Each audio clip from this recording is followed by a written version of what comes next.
Four state regulators walked into the Meridian Waste Solutions headquarters at 9:13 a.m. on a Wednesday carrying clipboards, citation pads, and the kind of authority that makes CEOs sweat through their custom suits.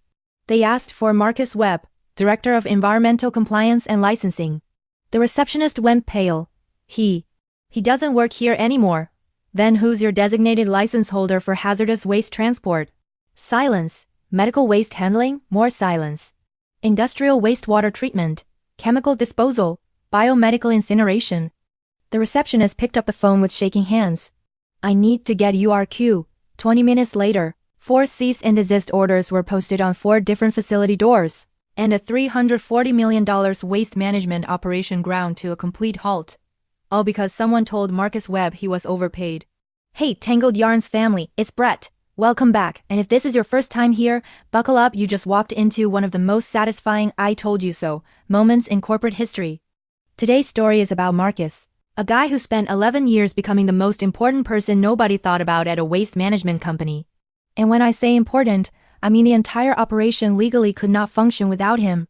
But a new CFO decided Marcus's $180,000 salary was too high for someone who just handled paperwork. Spoiler, it wasn't paperwork. It was the 7 operating licenses that let the company legally transport, process, and dispose of hazardous materials across 4 states. And when Marcus walked out, those licenses walked out with him. Let's untangle this. Marcus Webb didn't start out in waste management. He started out in environmental engineering with a degree from Colorado State and dreams of cleaning up Superfund sites and saving the planet. Reality, as it tends to do, had other plans. He landed at Meridian Waste Solutions in 2013 when they were still a regional player. 30 trucks, 3 facilities. Annual revenue around $40 million. They handle commercial waste, some medical waste from clinics, basic stuff. But the founders had ambitions. They wanted to expand into hazardous waste, industrial contracts, chemical disposal. The kind of work that paid 5 times more per ton than regular garbage. There was one problem, the regulations. To handle hazardous waste, you don't just need trucks and a facility. You need permits. Federal permits, state permits, county permits, environmental clearances, safety certifications. And every single one requires a designated license holder, a real human being with specific credentials who is personally responsible for compliance. That person was Marcus. He spent 2 years getting certified, took the exams, did the training courses, got credentialed in hazardous materials transportation, medical waste handling, chemical disposal, industrial wastewater treatment, biomedical incineration, and 2 specialized certifications for radioactive materials and pharmaceutical waste. 7 licenses, 7 different regulatory bodies, 7 separate renewals every year, each requiring continuing education, inspections, and personal liability. And here's the kicker, Marcus wasn't just the license holder. He was the only license holder. Nobody else at Meridian had these credentials. Not the CEO, not the operations director, not the safety manager. Just Marcus, because getting licensed isn't like taking a weekend course. It's years of education, hands-on experience, background checks, professional references, and passing scores on exams that have 40% fail rates. The founders knew this. They paid Marcus well, gave him raises, kept him happy. Because they understood that if Marcus left, their entire hazardous waste division, which by 2024 represented 70% of their revenue, would be illegal to operate. But in 2023, the founders sold the company. Private equity firm out of Boston bought Meridian for $380 million.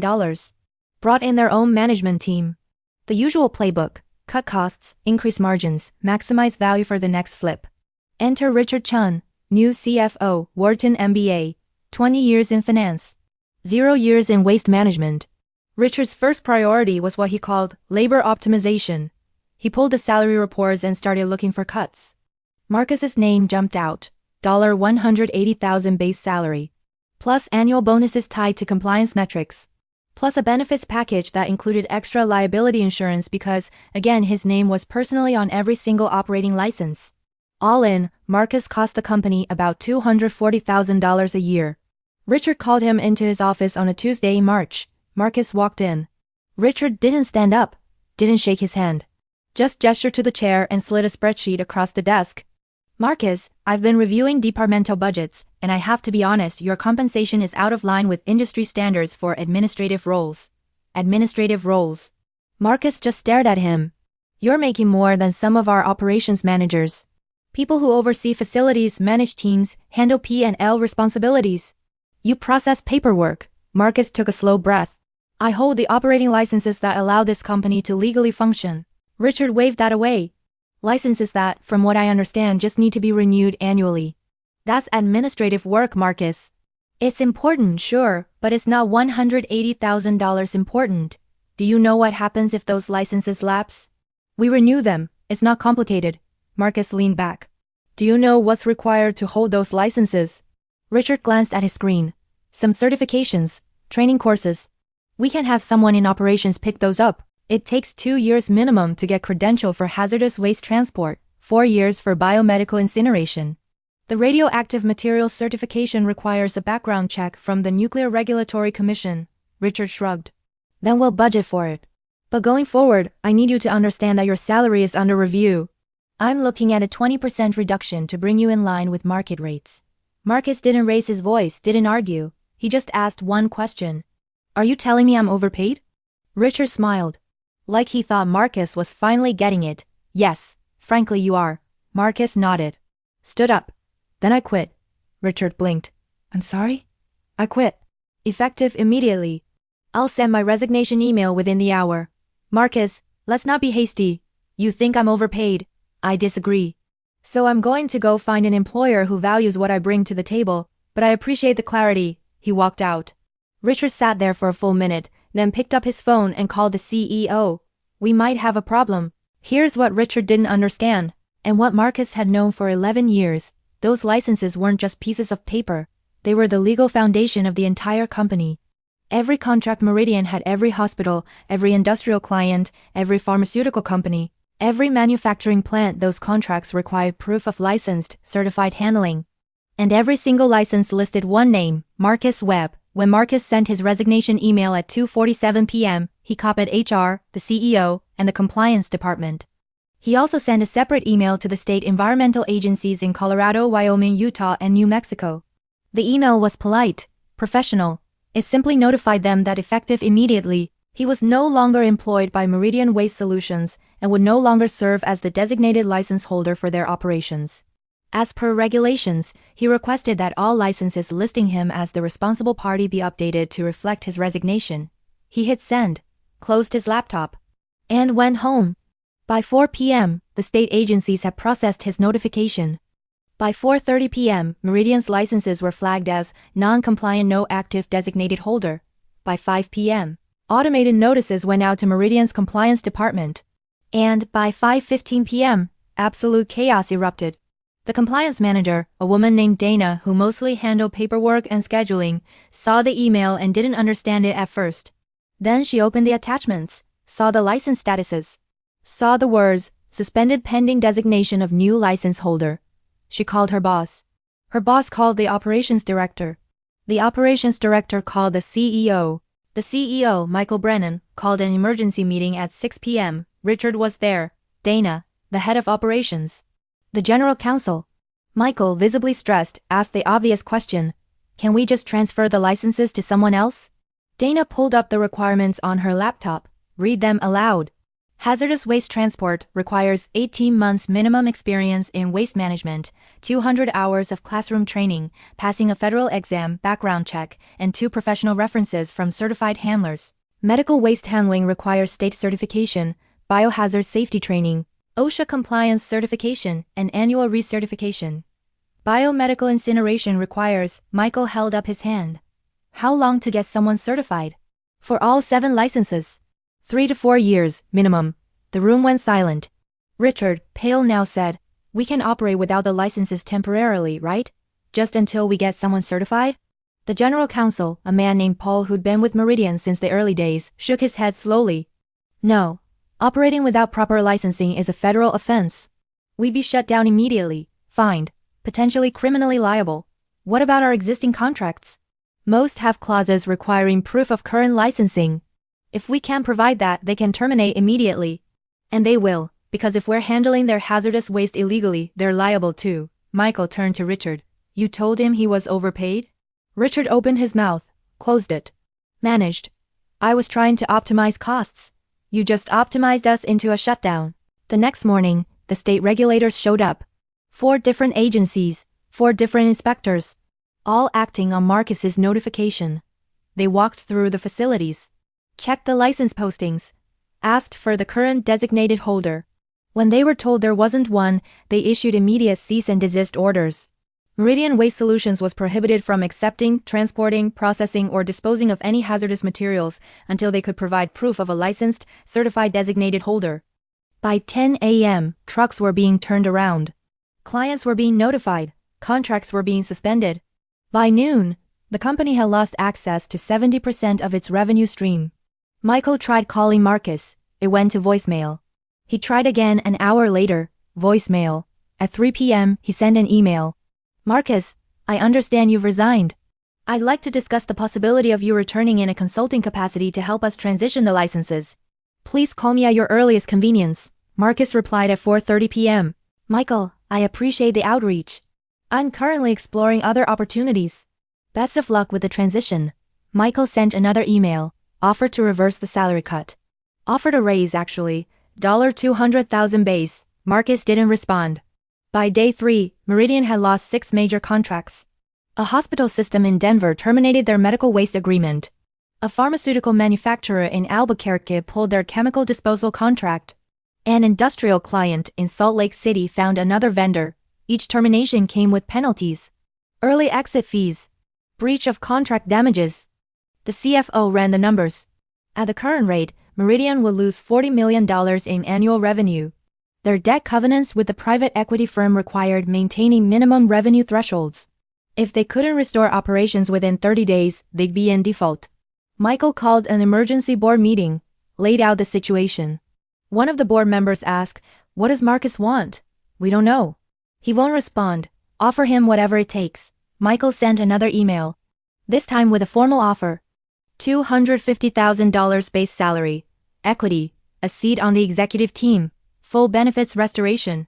A personal apology from Richard. Marcus responded 6 hours later. Michael, I'm not interested in returning to Meridian. However, I'm willing to consult on a limited basis to help you find and train a replacement. My rate is $500 per hour, with a 40-hour minimum monthly retainer, billed upfront. If you like to proceed, have your legal team send over a contract. $500 per hour, 40-hour minimum. That's $20,000 a month. Michael didn't even hesitate. Send the contract. Marcus came in the following Monday, not as an employee. As a consultant. He met with Dana and 2 operations managers they designated as potential license candidates. He walked them through the requirements, the exams, the training, the timelines. Realistically, he said, if you fast-track everything, if they pass every exam on the first try, if there are no delays in background checks, you're looking at 18 months for the basic certifications. 3 years for the full suite. One of the managers asked, "Is there any way to speed that up?" "No, these are federal and state regulations. There's no shortcut." Michael, sitting in on the meeting, asked the question everyone was thinking. "Marcus, what would it take for you to come back, permanently? Name your price." Marcus looked at him for a long moment. "It's not about price, Michael. It's about respect. I spent 11 years making sure this company never had a compliance issue, never had a shutdown, never lost a license. I did that because I believed in the work and I believed I was valued." Then, Richard looked at a spreadsheet and decided I was too expensive.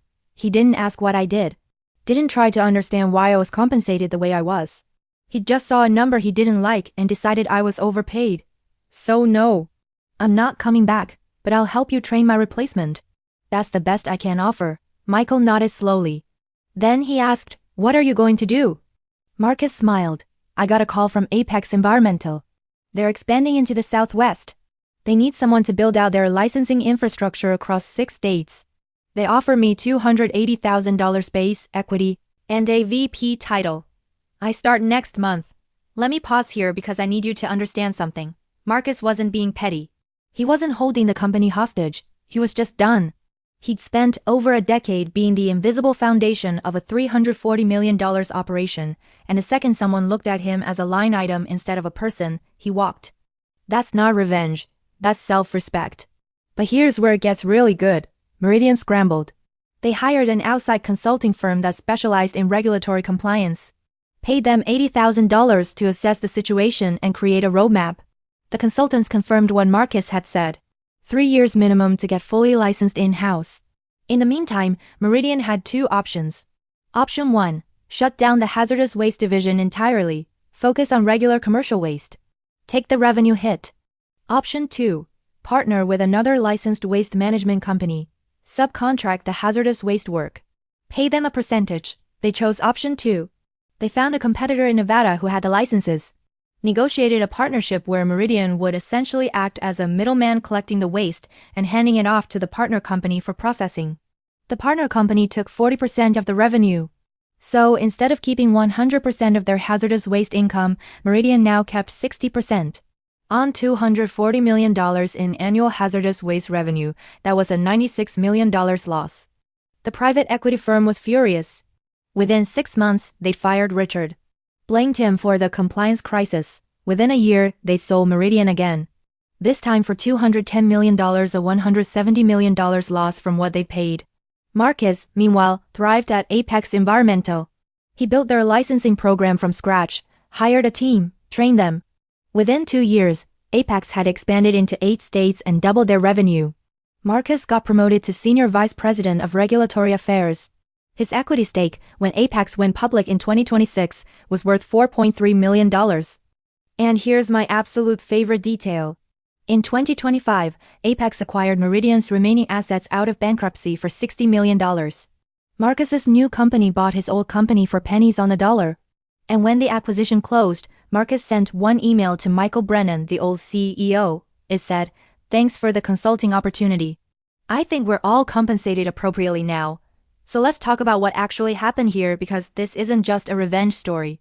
It's a case study in understanding value." Richard saw a salary number and thought expensive. He didn't see the infrastructure. He didn't see the years of training. He didn't see the personal liability Marcus carried. He didn't see that Marcus was the single point of failure for 70% of the company's revenue. He saw a cost, not an asset. And that's the mistake that cost his company $170 million. Here's the truth. Some people in an organization are replaceable. Some aren't. And the ones who aren't, they usually know it. Marcus didn't bluff. He didn't make threats. He didn't demand anything. He just left. Because he knew his value. And when someone told him he wasn't worth what he was being paid, he went and found someone who disagreed. That's not revenge. That's the market working exactly as it should. Alright, Tangled Yarns family, your turn. Have you ever been in a role where you were the only person who knew how to do something critical? Where you were the single point of failure and nobody realized it until you left? Or have you ever seen a company fire someone expensive and then immediately regret it? Drop your stories in the comments. I read all of them, and some of you have experiences that are absolutely wild. If this story hit home, give it a like. Subscribe if you haven't already, because we've got new stories every single day: corporate revenge, dark tales, mysteries, all of it. And remember, if someone tells you you're overpaid, they're really telling you they don't understand your value. And that's your cue to find someone who does. I'm Brett. This is Tangled Yarns, and that yarn? Officially untangled. See you tomorrow.